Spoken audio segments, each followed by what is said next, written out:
All right, what's going on, everybody? This is Mac, and I am back with another video. It's that time of year, folks. NFL season is right around the corner. Preseason is right around the corner. The offseason is just about over with. And for this video, as always, I'll be going faceless because it is a prediction video. So I'm going to be giving my 2024-25 NFL season standing predictions. Now, I will be going division by division, and I'm not going to be giving Super Bowl predictions yet. It's far too early for that. But I will be giving seedings predictions in each conference. So, without further ado, I'm going to get started.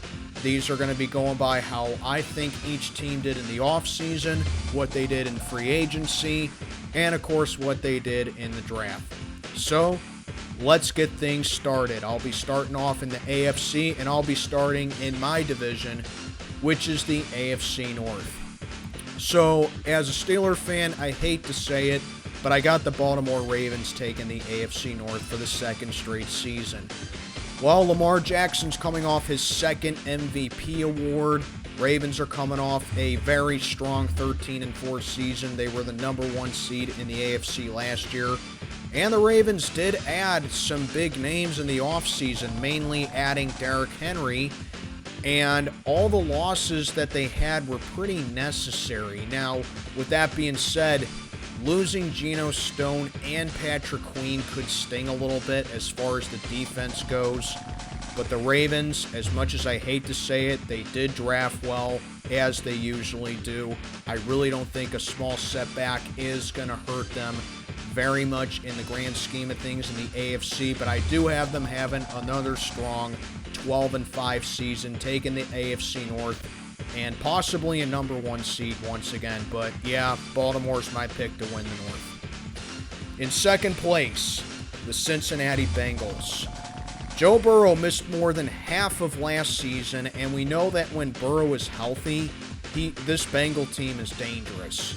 And the fact that they won 9 games pretty much without Burrow last year is a testament to how well that they are coached and the talent that they have on the team as well. And they added to it. They got Von Bell back, and they added Geno Stone, as I mentioned with the Ravens just a little bit ago. But losing Tyler Boyd and Mixon could hurt the offense a little bit, but I think a big W for them was extending T. Higgins.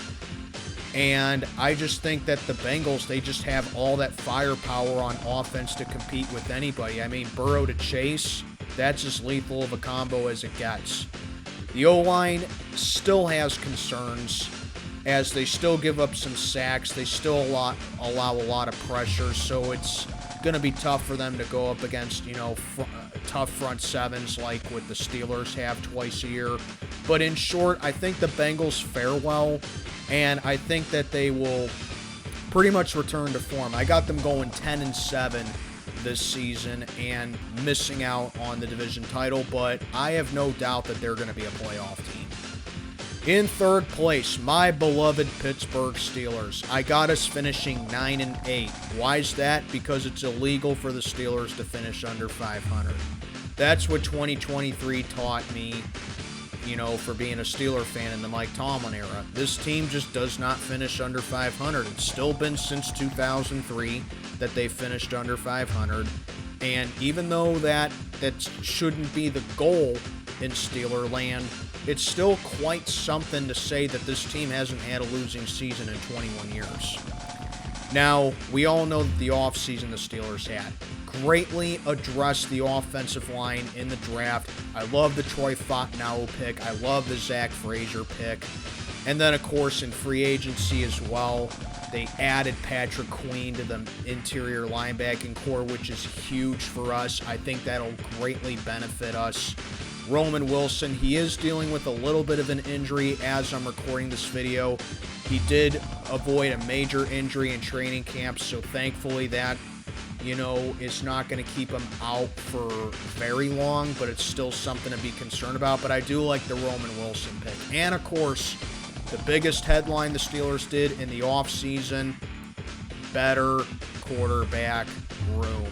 Justin Fields and Russell Wilson are duking it out for the starting job. Personally, I think Russ is going to get the job, and if it turns out that he stinks, then it's no big loss for us because he's getting paid the veteran minimum, and Justin Fields still has a long way to go, to learn under the reins of a veteran quarterback, and he can polish up his skill set. In short, like I said, I'm not in love with the fact that this team is just known for not finishing under 500 because that's what the Mike Tomlin era encapsulates, and barely squeaking in the playoffs just to lose it. But, as long as the Steelers are in it, and as long as they're competitive and everyone stays healthy, and the offense just delivers, because that's another big thing, a new offensive coordinator in Arthur Smith. So I expect Najee Harris and Jalen Warren both to have solid seasons this year. There's no excuse for it.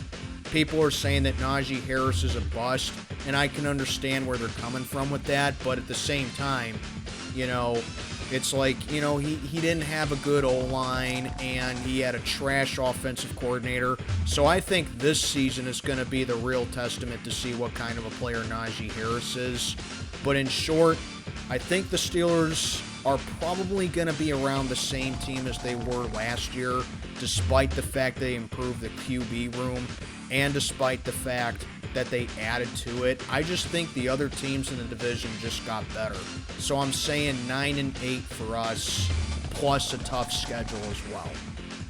And in last place, I was really debating on who I should put last place in the AFC North, but I'm going to say the Browns finished last in the North. It's a very tough rank, but I got Cleveland finishing last.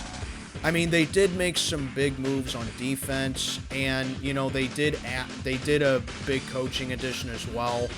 But the quarterback, it just always seems to be the issue with the Browns, even when they have a good quarterback, that's an issue. Deshaun Watson's pretty much a non-factor for them, and credit to Kevin Stefanski for the Browns making the playoffs last year at 11-6 with 4 or 5 different quarterbacks. But Deshaun Watson's pretty much been a non-factor. Do you really think that Lightning's going to strike twice again, that the Browns can make the playoffs with that much of a quarterback dilemma right there? And plus, can Nick Chubb stay healthy for the full season? Even if Nick Chubb does play, I expect him to look real rusty because he basically missed the entirety of last year. But by no means is Nick Chubb not going to be a factor. He is the best player on the Browns, and I'll even go as far as say he's the best running back in the NFL. They did draft well as well, and of course, Myles Garrett won Defensive Player of the Year. So it's not like the Browns, it's not impossible for them to make the playoffs. It's just that this AFC North, you have a solid argument of saying that it's the best division in the NFL. Again, it's a tough rank. I don't know what the quarterback situation is going to be for them. I don't know what they're planning on doing with their receivers. So I got the Browns going 8-9. It's funny. About a half decade ago, Browns fans would have prayed for the Browns to just be inconsistent. Now it seems like inconsistent is all the Browns can be. You never know what Browns team you're going to get now. Is it going to be the Browns team that looked like the 0-16 team in 2017? Or is it going to look like the Browns from 2020 and 2023? You tell me. But that's the AFC North right there. Moving on now to the AFC East. And taking the AFC East this year, I got the Miami Dolphins. Last year, I said the Dolphins would win the East too, and they barely missed out on it.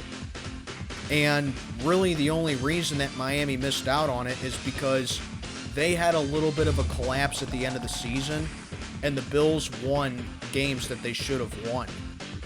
And the Bills also had a tough go midway through last year as well. And you take a look at the offseason, I'll get to the Bills in a little bit. Buffalo got weaker, and the Dolphins have always struggled against the Bills in the Josh Allen era. But now, Miami is added to the fact that they've made the playoffs and that they've won as many games as they did last year. and adding to that offense. Even though I think Odell Beckham Jr. is a non-factor at this point and probably not even a third-string wide receiver, I do think he can be a little bit of an asset for the Dolphins, but then you take a look at the additions of Poyer, Shaq Barrett, Kendall Fuller, and a very versatile draft. And of course you got Tyreek Hill and Jalen Waddle taking the pressure off of OBJ right there as well. So in short, Tua's bound for a great year. This Dolphins offense is going to put up a lot of points and a lot of yards. I like the Miami Dolphins taking the AFC East. If this is the year to do it, this is it. 12-5, my prediction for the Dolphins. Taking a very hard second, I got the Buffalo Bills. As I mentioned before, the Bills lost a lot of close games last year, and they nearly missed out on the playoffs. I mean, Samuel and Scantling are okay as far as targets goes, but that trade with Kansas City that they had on the draft, I mean, are you for real? Like, you know that you can't beat Kansas City when it really matters, and you trade your pick to them, in which Kansas City uses to draft a receiver that they needed for Patrick Mahomes. So, yeah, just help out Patrick Mahomes right there. I mean, that's like giving, I don't know, Vlad Putin and Adam Baum right there. For real. And they got Chase Claypool. Like, is Chase Claypool even fit to be a number 4 receiver right now? Because he was virtually useless in Chicago. He has been nothing since his rookie year in 2020. They also lost Stephon Diggs, they lost Tre'Davious White, they lost Poyer, they lost Davis, they lost Leonard Floyd, they lost Jordan Phillips, Tim Settle, Shaq Lawson, and I was not particularly in love with their draft. They lost a lot on that defense right there, which was their bread and butter for the majority of the years that Josh Allen was there. Speaking of Josh Allen, I think his window is closing, and I think his turnovers are bound to hurt the Bills in more ways than one, sooner rather than later. Josh Allen is very turnover prone, and last year showed it.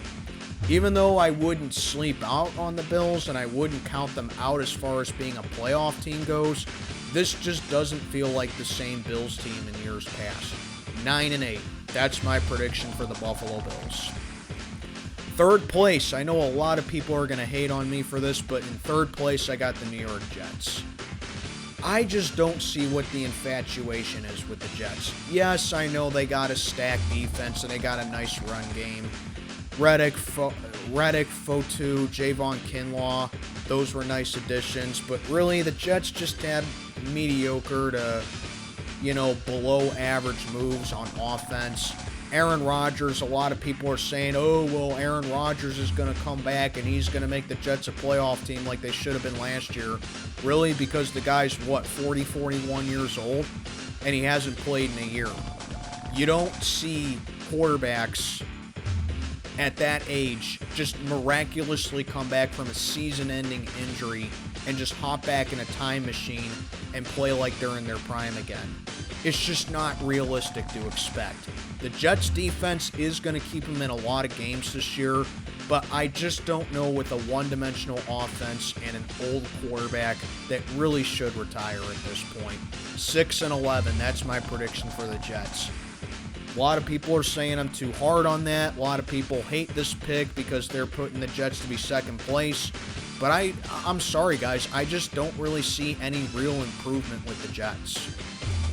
And then in last place, I got the New England Patriots. It's a new era in New England, as Bill Belichick has called it a career as head coach for them. And now with Gerard Mayo, who pretty much has no coordinator experience, it's going to be interesting to see how the Patriots do with this nucleus that they have. Drake May, a lot of Patriot fans are jumping on board with him, but I just expect this to be a growing pain season for him because he has little to no weapons, let's be honest, guys.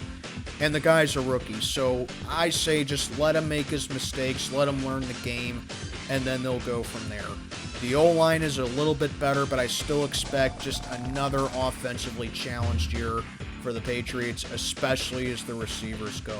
5-12 is my prediction for the Patriots. In the AFC South, winning that division, I got the Houston Texans once again. I think the Texans probably had the best offseason out of any team in the NFL this season. They traded for Joe Mixon. That was a great addition right there. They traded for Stephon Diggs. Great target for C.J. Stroud right there. And they massively upgraded on defense with Malik Collins, Azeez Al-Shaair, if I'm pronouncing his name right, Danielle Hunter, Derek Barnett, Tim Settle, Jeff Okudah, and Mike Ford, just to name the least. A healthy Del Tank, along with Stephon Diggs and C.J. Stroud coming off a phenomenal rookie year last year. Houston is going to be a very tough team to beat.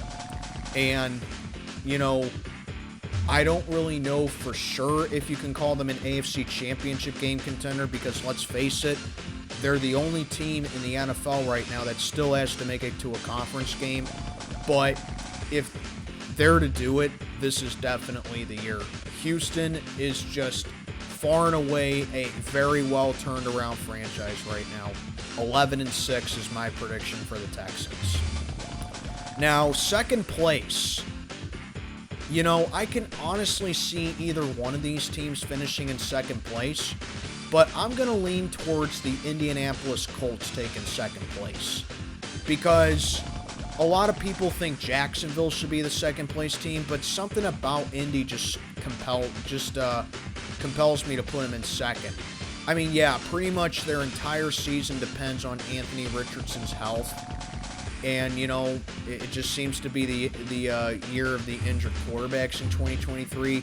But when Anthony Richardson was playing, he was very good.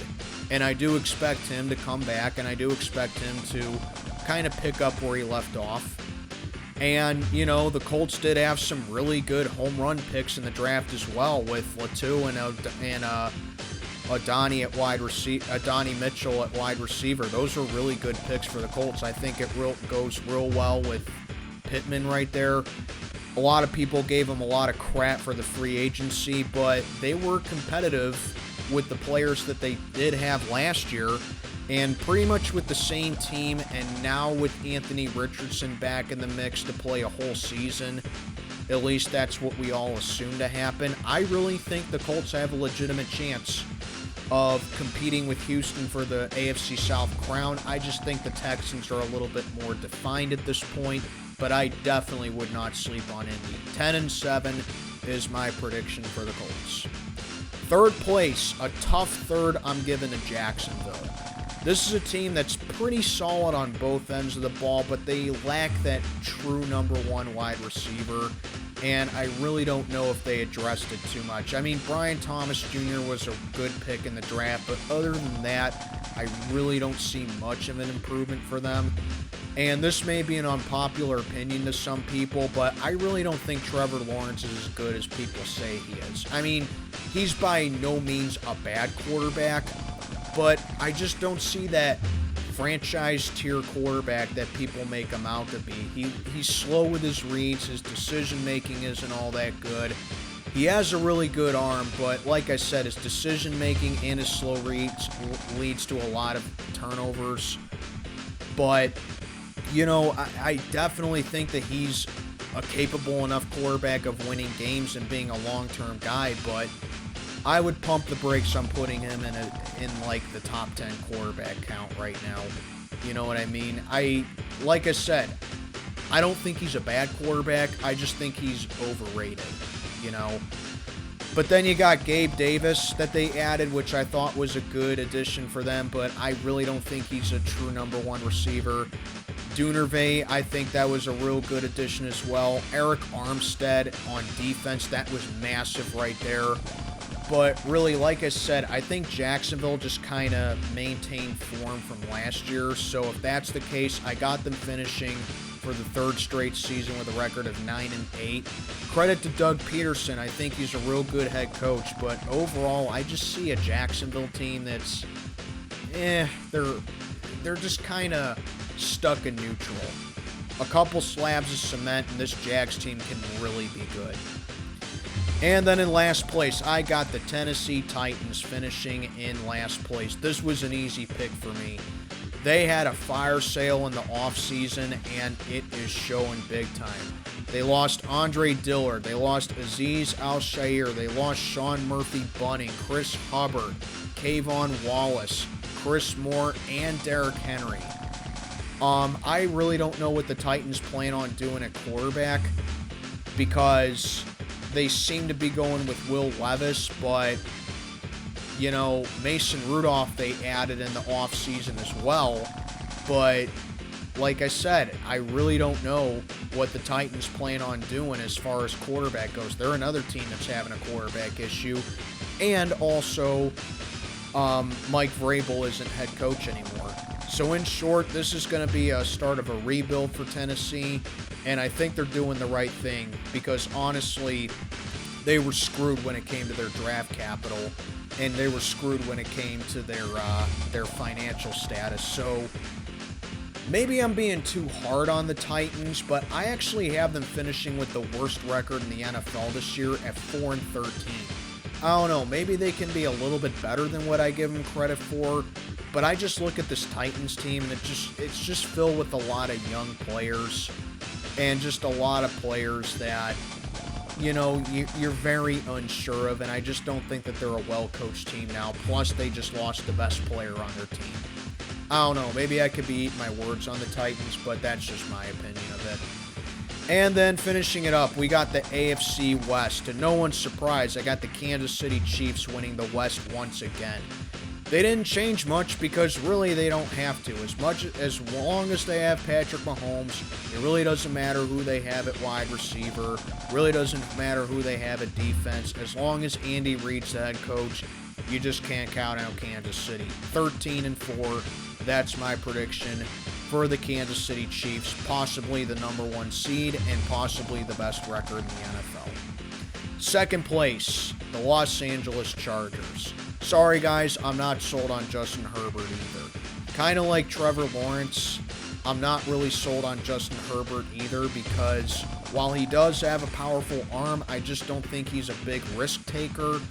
And I think he kind of just plays it way too safe at times as well. Like I said, is Herbert a bad quarterback? Absolutely not. He's way better than what most quarterbacks are in the league now, but I just see a guy who just plays it way too safe in my opinion. I just don't think he's that much of a risk taker that everyone says he is. Anyway, the Chargers, they made a big addition at coaching too, as Jim Harbaugh is now their head coach, and Greg Romaine is now their offensive coordinator. So I think that's going to be a really good addition for the Chargers right there. It seems like they're going to have a much more physical approach up front as they did fix up the O-line a little bit. Gus Edwards and J.K. Dobbins are with the team now, and they do have experience with Greg Romaine. Also Hayden Hurst as well. They lost Keenan Allen and Mike Williams as well, but really, I think the Chargers are going to be good as far as their weaponry goes and as far as the support around Justin Herbert goes. So I think if Herbert is to have, you know, a career year and possibly just a breakout year in general, this is definitely the year to do it. 11-6 is my prediction for the Chargers. Third place, I got the Las Vegas Raiders. Now, if there's one thing I will give the Raiders credit for is that they do like playing for Antonio Pierce, and I think he did earn the head coaching job. But really, it just seems to be like the issue with a lot of other teams. Who's going to be the quarterback? It's going to come down to Aiden McConnell and Gardner Minshew. Minshew may have the experience and McConnell may have the momentum, but really, are either of those teams going to guide any team to a deep playoff run? But the biggest thing about the Raiders is that they lost Josh Jacobs in the offseason. That is going to hurt them big time. Alexander Mattison can replace him, but that just seems to be like a bandage right there for it right now. In short, I see a Raider team that's not terrible, and they're not great either. They just seem to be very mediocre, you know, and I just don't know if I can call them a true contender. I wouldn't say that they're trash, even though at times they do play like it because of the defense.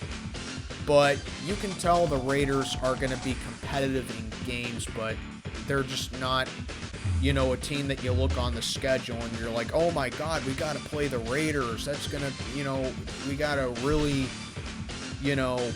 look out for that because they're an elite team. No, you don't think that.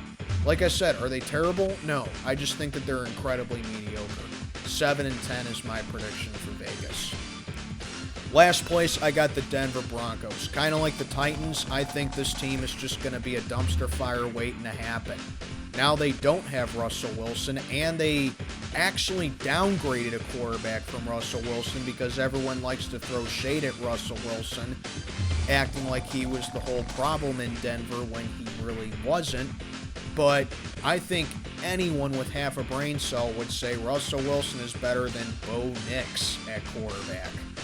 Now, to be fair, they did add to the O-line, and they did add some wide receivers. Josh Reynolds and Troy Franklin were good additions. But this Bronco team, despite the defense they have, is just not a good team. 4-13, my prediction for the Broncos. Again, maybe I'm too hard on them, but that's just my opinion.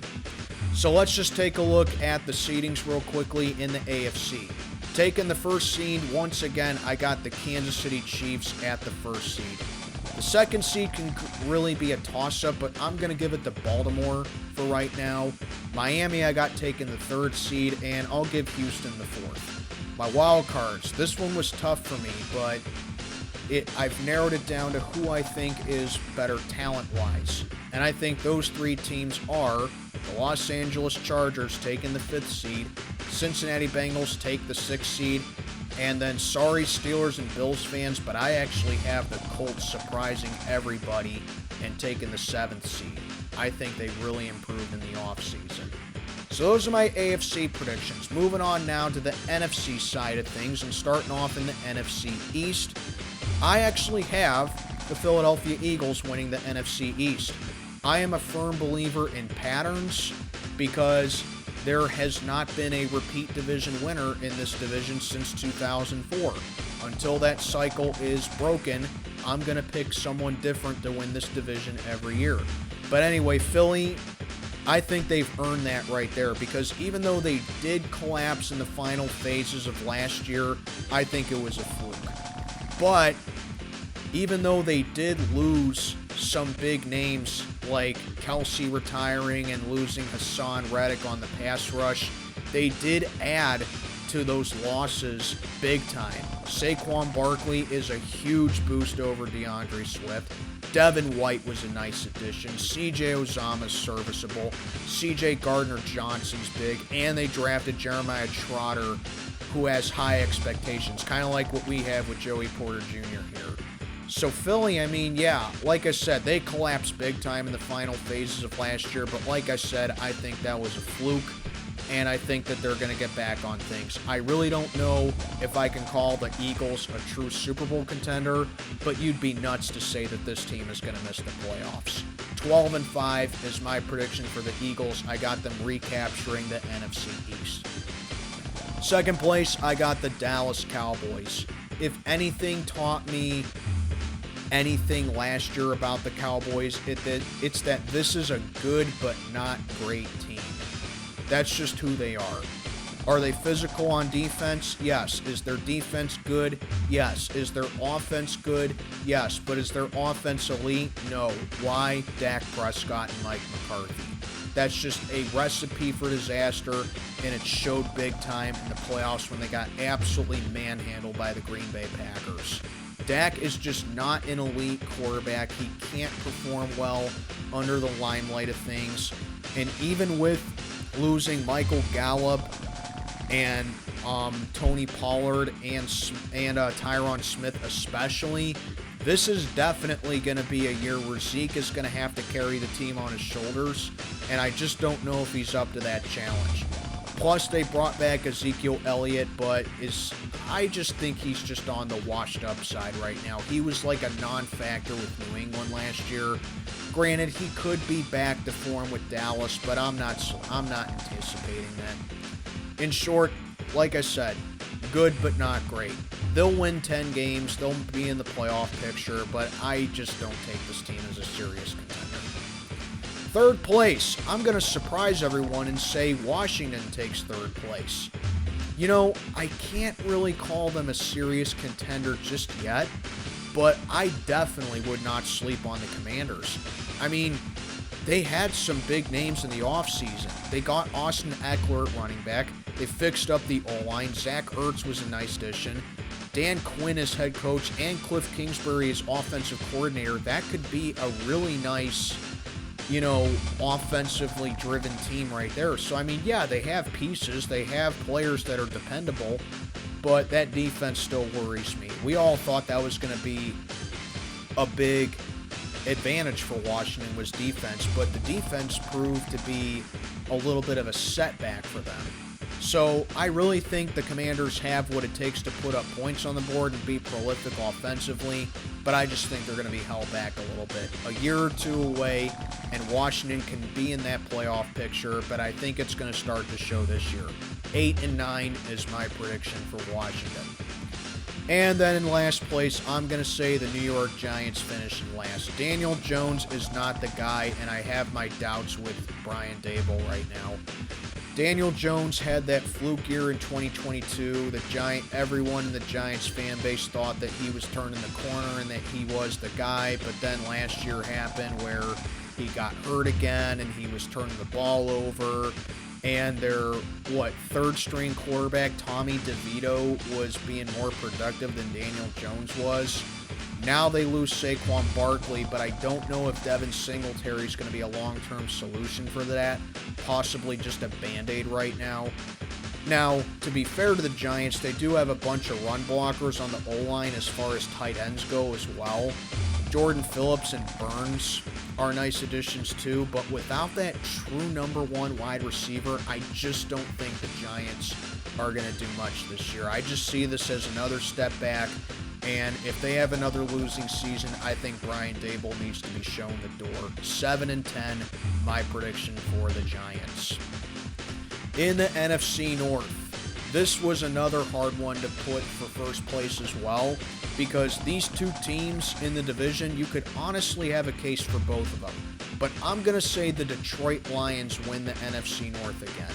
Are they the new cream of the crop in this division? They very well might be, as they added to their front seven to make it even more solid. They overhauled the secondary, especially at corner, which was a big area of concern for them.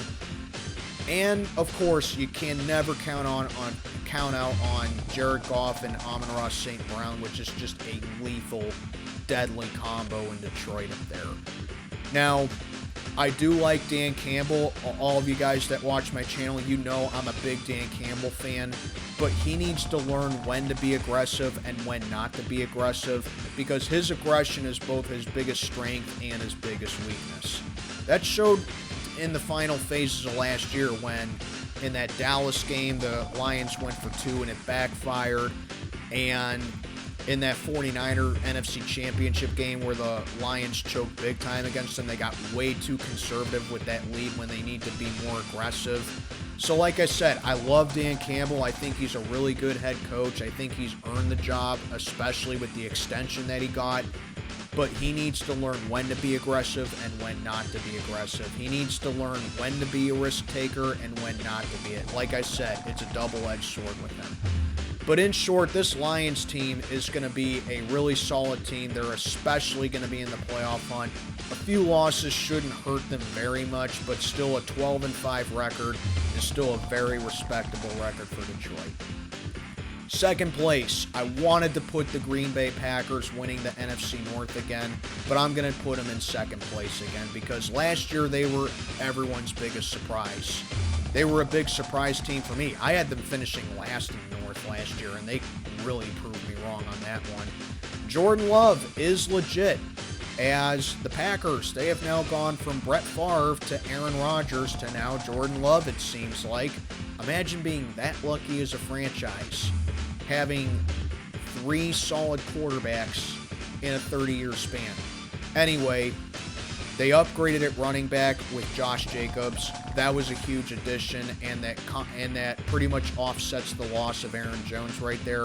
They upgraded offensive tackle, and while they don't really have a true number one receiver as well, they really do have a stingy team.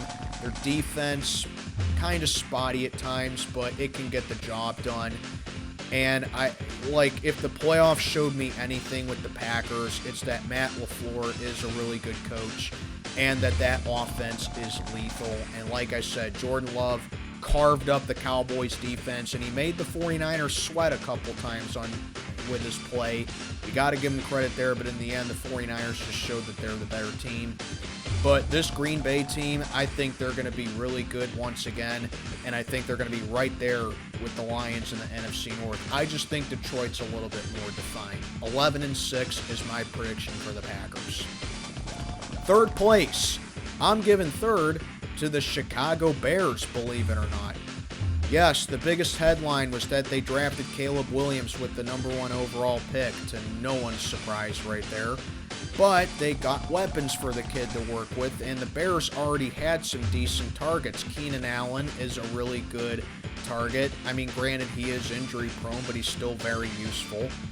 And even though the Bears do have an atrocious defense, I really think the Bears, unlike previous years where the defense was their biggest weakness, now they have an offense, a better offense, I should say, that can really keep them in some games. I don't expect Caleb Williams to be a world beater. I don't expect the Bears to be a top 5 offense, but I do expect progress from them. So I'll give the Bears another chance. I kind of drank the Kool-Aid with them last year, and it backfired massively. But now that the Bears appear to have their quarterback, I'm going to give them another chance. 8-9 is my prediction for Chicago. And then finishing last, I'm going to say the Minnesota Vikings take last place. Yeah, they drafted J.J. McCarthy, and yes, he has potential to be a solid starter, but here's the thing. The Vikings weren't amazing, and they weren't terrible in the Kirk Cousins era. They were just really mediocre. Kirk Cousins put up some really good games, and he had the stats to back it up, but his team just always let him down. Now that they lost Kirk Cousins, and they lost pieces to the front 7, it just seems to be a patch-up year for the Vikings, and they could be bordering a potential rebuild phase. That is, if J.J. McCarthy pans out, which I think he could, but I just kind of see this as a down year.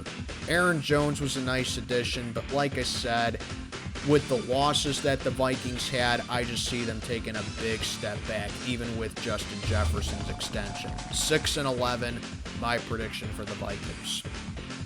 In the NFC South, a.k.a. one of the worst divisions in the NFL, if not the worst division in the NFL, I'm going to give it to the Tampa Bay Buccaneers for the 4th consecutive season. Now, the Bucs did retain a lot of their team on offense, as it looks like they're really rolling with Baker Mayfield, and I do think that he did earn the starting quarterback job, but the front 7 just got a lot weaker in my opinion. Losing Shaq Barrett, losing Devin White, those are going to hurt the Bucs a little bit right there. They did add to the secondary, but with pretty much the same team, I don't really see Tampa Bay lighting the world on fire, but I do think that they'll pretty much take this division by default once again. 9-8 is my prediction for Tampa Bay. In second place, you could probably play musical chairs with all 3 of these teams and you wouldn't be wrong. But I'm going to give second place to the Atlanta Falcons. The question is, who do they start at quarterback? Because, I mean, you look at it and you think, oh, they got Kirk Cousins in the offseason. Of course he's going to be the starting quarterback. But they drafted Michael Penix. Like, why? And on top of that, Kirk Cousins has a 4-year deal going for him in Atlanta. So what was the point of drafting Penix if you already got Kirk Cousins for 4 years? That still just blows my mind right there. But now that Arthur Smith is gone, the Falcons can really start to use their wide receiving core. You know, Drake London, he's still real good. I think Kyle Pitts is due for a really good year. Robinson's real good. And, of course, Raheem Morris is now their head coach. So, if Atlanta wins more than 7 games this year, because they've gone 7-10 the past 3 seasons, I really think that it says more that the Falcons are just a team that was held back because Arthur Smith is not a good head coach. He's a way better coordinator. Everyone knows that. Or maybe they are just this mediocre. In either case, I'm going to say Atlanta finishes 8-9. I just think that a team like Tampa Bay is just a little bit more defined offensively than them. But I'm going to say Atlanta finishes 8-9. Third place, I'm going to give it to the Carolina Panthers. Dave Canales is now their head coach, and it just seems to be the theme that teams that fire their coaches get a little bit better, as he was Tampa Bay's former offensive coordinator. And they did add to the O-line, and drafting Xavier Legette was really good for them, and they boosted up the front 7. So, I mean, the Panthers, they have competitiveness in them, and I really don't think it's fair to say that their atrocity of a season last year was all because of Bryce Young, because, you know, he was a rookie. I mean, he didn't play great, let's be honest, but it'd be unfair to pin all the blame on him. The Panthers are just a mess of an organization with the worst owner in the NFL right now, but they are at least trying to dig up from that hole that they're in. I just don't see it being this year. 7-10 is my prediction for Carolina. And I'm going to say that the New Orleans Saints finish last place. This is just a very average team right here. Derek Carr, I just don't think the guy's a winner. I was never sold on him. Dennis Allen is not a winning coach either. So you got a not winning quarterback and a not winning head coach. That's just a recipe for disaster right there. Now, granted, they did add to the defense right there. And to me, they stole Kool-Aid McKinstry in the draft. Chris Olave and Alvin Kamara are still there, and I love the potential that Olave has. I think he's a really good young talent, but I really don't know if Alvin Kamara is going to be that big of a factor for the Saints right now. His value's starting to diminish a little bit.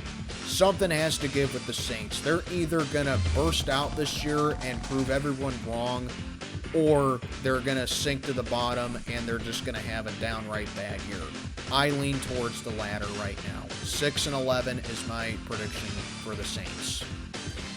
And then wrapping up the NFC, we got the NFC West in first place. Honestly, it's not as clear-cut as you make it out to be, because the top 2 teams you could give to either one. But I'm going to play it safe and give it to San Francisco once again. This is still a loaded team that had some losses.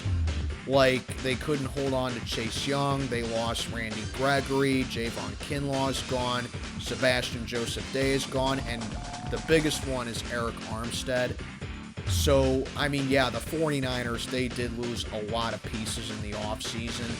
Now I believe they're still in the talks as I'm recording this video with Brandon Ayuk trading him, but it's not a guarantee that they're going to trade him because they're looking to extend him. But still, you look at that 49er offense, and it's still very explosive. One of the best offenses in the league. You know, they still got CMC. They still got Deebo Samuel. They still got George Kittle.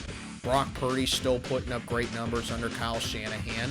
And then, of course, on the defense, Nick Bosa, Fred Warner, and Ufunga coming back healthy is all you need right there for San Francisco. And they're really high on that Pearsall kid that they drafted.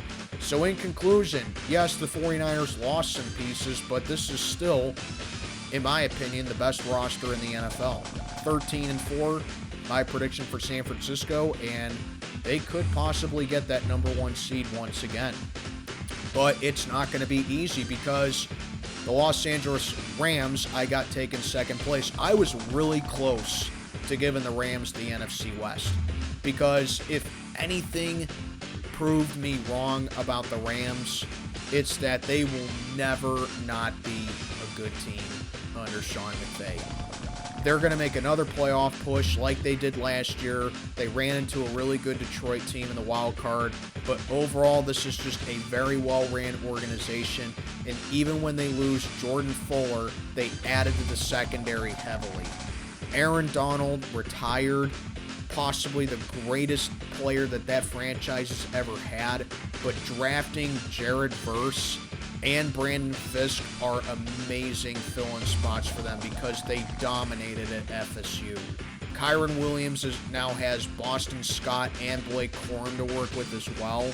And Matthew Stafford, as long as he's got Cooper Kupp and now Puka Nacua to work with, the Rams, they're definitely going to be a playoff team.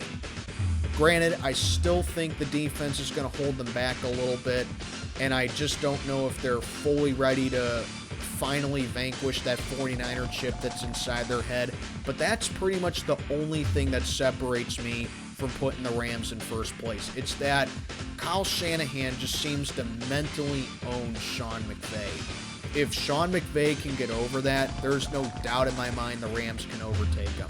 But for right now, I think the Rams take an extremely close second at 12-5. This is a great team right here. Third place, I'm going with the Seattle Seahawks. So Pete Carroll stepped down, but is still affiliated with the Seahawks. He's just not the head coach anymore. Mike Macdonald is now head coach, and he was the Ravens' former defensive coordinator. And that really shows because they redid pretty much their entire linebacking core. They also fixed the O-line and the tight end set. But I take a look at Mike Macdonald, and I might kind of throw him in the tier of defensive coaches that are not really good offensively.